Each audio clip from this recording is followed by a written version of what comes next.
to tell a different story, to tell the real story. Yeah. And I think that's the most important thing that everybody can be doing. Not only being successful in Miami, but telling that story. Because again, if you don't define the narrative will define you. And welcome to another edition of Through Conversations podcast. In this episode, I am joined by Mayor Francis Suarez. Francis Suarez is the 33rd mayor of Miami. As the first Miami-born mayor, he is committed to building a Miami that lasts forever and that welcomes everyone. In this conversation, which is a rapid-fire edition of Through Conversations podcast, we discuss Mayor Suarez's trajectory, his insights as mayor, and advice he'd give everyone. What are his main values and the ones that he's learned from Miami's community?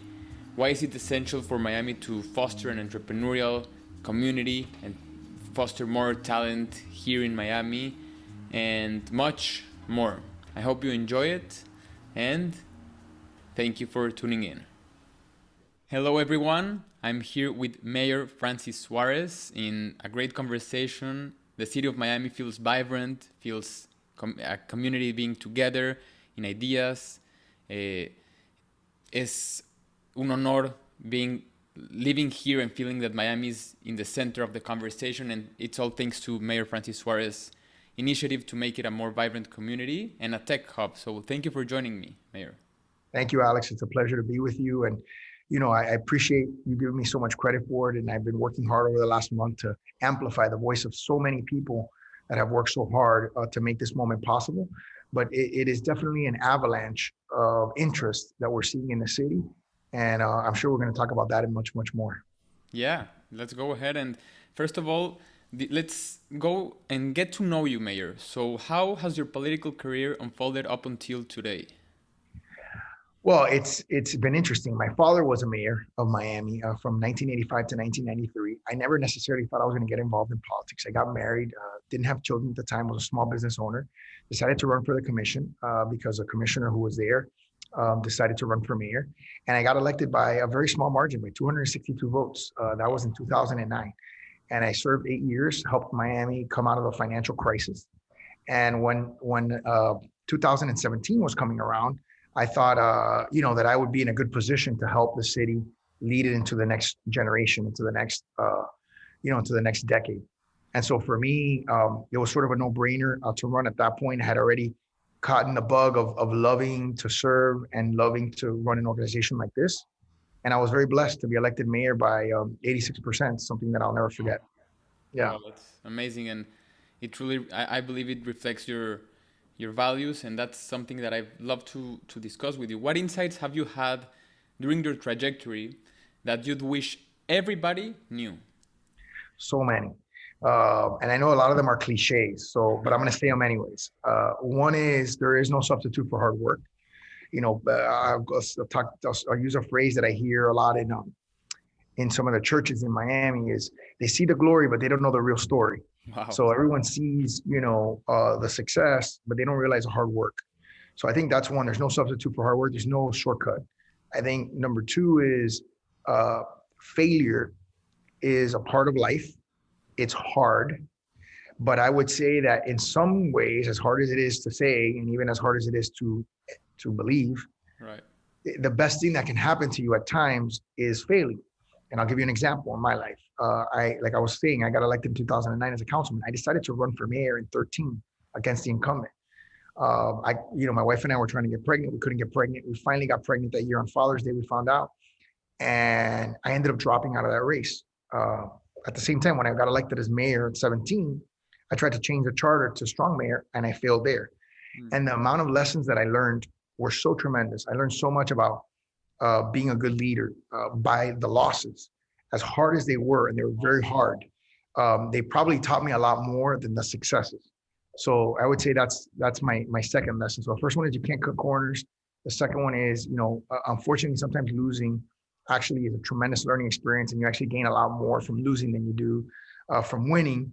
And just, so many other lessons that I've learned. I mean, transparency, is so important.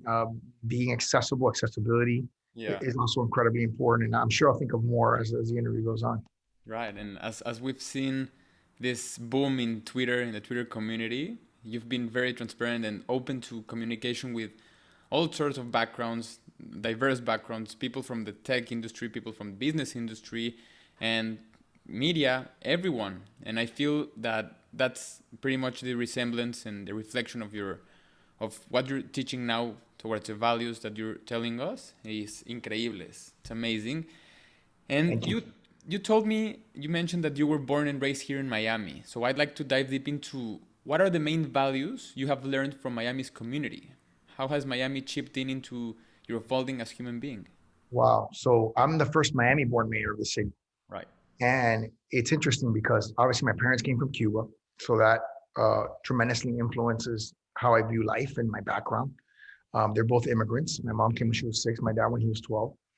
And, so that's a tremendous influence. And I think understanding that Miami is finally at a point in its maturity as a city that it can produce its own talent, Mm. and that talent becomes the mayor, I think is very symbolic of this movement that we're seeing right now, where we want Miamians, people that were born in Miami, that studied in Miami, or that left Miami to study, to come back and make Miami the place that we all believe it can be. Wow. Yeah, I, I I wasn't born here in Miami, but I just moved in 6 months ago. And I feel, as I mentioned before, it is a vibrant community and it's evolving into a future where everyone can chip in and become part of the community. So why do you think, talk to me about your vision for Miami. Why is it essential for Miami to foster an entrepreneurial, innovative, and talented community? Well, because I think it's the economy of the present and the economy of the future. If we don't do that, which by the way every major city will do, or at least every city that cares about its residents will do, and we're going to get left behind. And I couldn't see that, not just for my generation, but for my children's generation who are growing up and for my unborn grandchildren. I want to make sure that the Miami that I leave them with is a Miami that will prosper into the future. That's why our brand is Miami Forever. And we also want to be Miami for everyone. So that's something that we focus tremendously on. Yeah, that was actually one of the following up questions is that what do you want your legacy to be as Miami's mayor? How do you envision my children, your children, and their children remembering you? I So, think what I want first of all is for them to have seen someone who worked really hard to help others, to serve. Out of that, there'll be a lot of legacy, hopefully, projects and legacy things. Bringing the tech industry to Miami, being one of them, dealing with COVID, bringing an MLS team to the city. yeah. Just a variety of things that I hope when people look back, they say, "Wow, the mayor was really transformational. He was somebody who, loved Miami, sacrificed so much for Miami, cared about Miami, and gave everything he could to make Miami the best place on earth." Yeah, it's amazing. And you've mentioned a couple of times what it means to you for you to lead, uh, ser un líder en la comunidad, become someone who people look up to and move the name of politicians because for me this is a personal thing.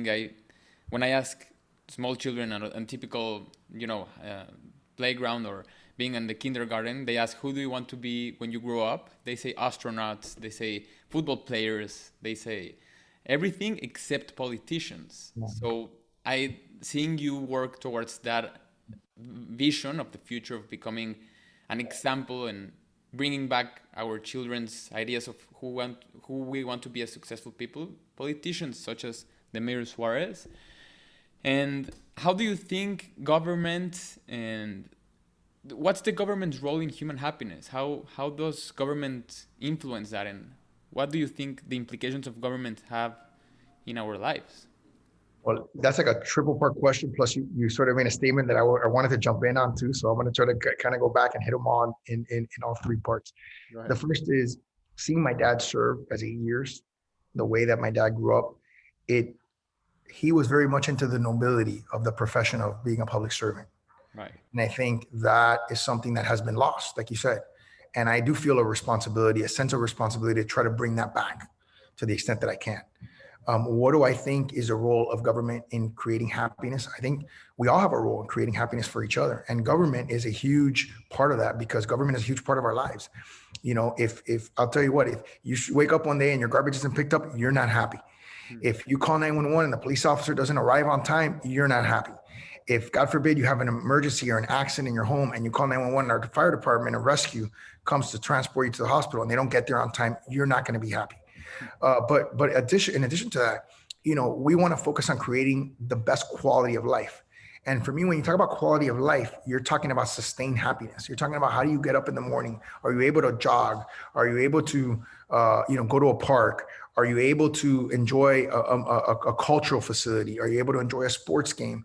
Those are all the things that I think, in addition to our family relationships and our religious beliefs, constitute our happiness. And so I think the city does have a huge factor to play in creating that world for us. Yeah, amazingly said, and I agree with both things. It's remarkable that you have in your own values nobility and being having an integrity and being virtuous, trying to bring virtuosity to the office, because as you mentioned, it has been lost, but it can be regained. I agree. And having said that, I agree that the government's role in human happiness is essential, and government can give opportunity to all of us to flourish as human beings and reach our potential, try to explore our potential, and Miami looks like the city of the future to do so. But talk to me about the people. What can we do? What can I do as an outsider from part of the community to bring more talent to the city, to make it more vibrant, now more than it is right now? I think the biggest thing that I'm seeing is we have to tell our story. We have to tell the Miami story. I think people will try to define Miami the way they want to define Miami, the way they feel like they have to define Miami. And we have an opportunity with this platform and with this, what you're doing right now, to tell a different story, to tell the real story. Yeah. And I think that's the most important thing that everybody can be doing, not only being successful in Miami, but telling that story. Because again, if you don't define the narrative will define you. Wow. Amazingly put. Pleasure, and I do believe our audience will reflect upon a lot of things. Everything's been around tech, but I wanted to get to know the depth within your vision and how can you foster a community that it's much more vibrant. So thank you for joining me. Well, thanks for having me, Alex. And I really appreciate this forum, this opportunity to express not just what I've been about for 10 years, 11 years I've been a public servant, but how we capitalize on this moment to make it a movement. And I think that for me is a big deal. So thank you for the time, and I really appreciate it. Thank you so much. We'll stay in touch. You got it, of course.